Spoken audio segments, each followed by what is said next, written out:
Pakistan occupied Kashmir में PoK में बगावत की आग तेजी से फैलती जाती है और धधक रही है। अब पीओके की जो आवाम है वो ये ऐलान कर रही है कि वो पाकिस्तानी तानाशाहों को उनसे पूरी तरह से आजादी चाहती है। रावलकोट से मुजफ्फराबाद तक पाकिस्तान विरोधी नारों की गूंज सुनाई दे रही है।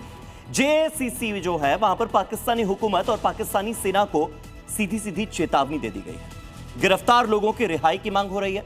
फौजी की तैनाती वापस नहीं हुई तो यह आंदोलन और उग्र भी हो सकता है और हाइब्रिड सरकार के हाथ से पाकिस्तान ऑक्यूपाइड कश्मीर रफा दफा हो सकता है। देखिए रिपोर्ट। मुनीर के खिलाफ आवाम मारेंगे या फिर देंगे जान। पीओके से उठी आवाज, कश्मीरी आवाम आजाद।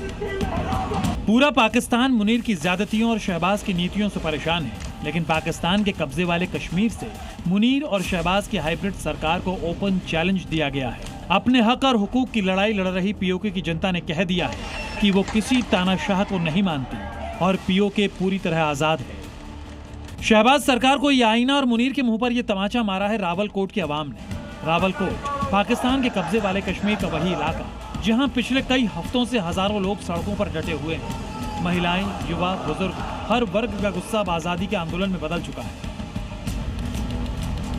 पीओके में ज्वाइंट अवामी एक्शन कमेटी यानी जेएसी के बैनर तले लोग पाकिस्तान सरकार के खिलाफ लामबंद हो रहे हैं, सीधी चेतावनी दे रहे हैं। मांगे नहीं पूरी हुई तो फिर आंदोलन का अगला चरण शुरू होगा जो पहले से कहीं ज्यादा खतरनाक होगा।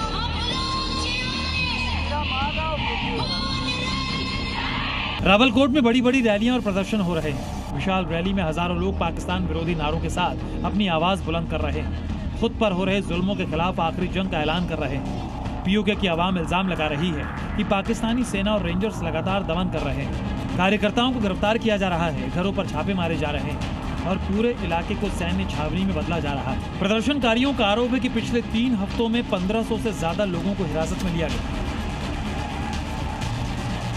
दरअसल पीओके में जेएसी सबसे एक्टिव पाकिस्तान विरोधी संगठनों में से एक है, जो लंबे वक्त से पीओके की समस्याओं, महंगाई, बिजली पानी की कमी और पाकिस्तानी शासन के खिलाफ आवाज उठाता रहा है। इस बार का मुख्य मुद्दा सुरक्षा बलों की भारी तैनाती और कार्यकर्ताओं पर दमन है।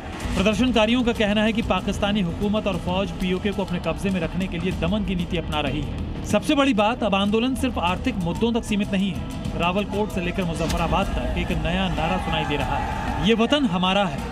और यही नारा मुनीर एंड कंपनी को चुभ भी रहा है, क्योंकि जिस अवाम का मुनीर की सेना ने दमन किया, अब वही अपने हक की बात कर रही है। जेएसी ने साफ कर दिया है कि अगर सेना की तैनाती वापसी नहीं ली गई, अगर गिरफ्तार लोगों को रिहा नहीं किया गया और दमन नहीं रुका, तो आंदोलन की आग और भड़केगी। यानी अवाम अब सीधे सिस्टम से भिड़ने और मरने मारने की तैयारी कर बैठी है और मुनीर एंड कंपनी पीओके को खोने की कगार पर है और आने वाले दिन पाकिस्तान के टुकड़े वाले इतिहास को कभी भी दोहरा सकती है। ब्यूरो रिपोर्ट, जी मीडिया।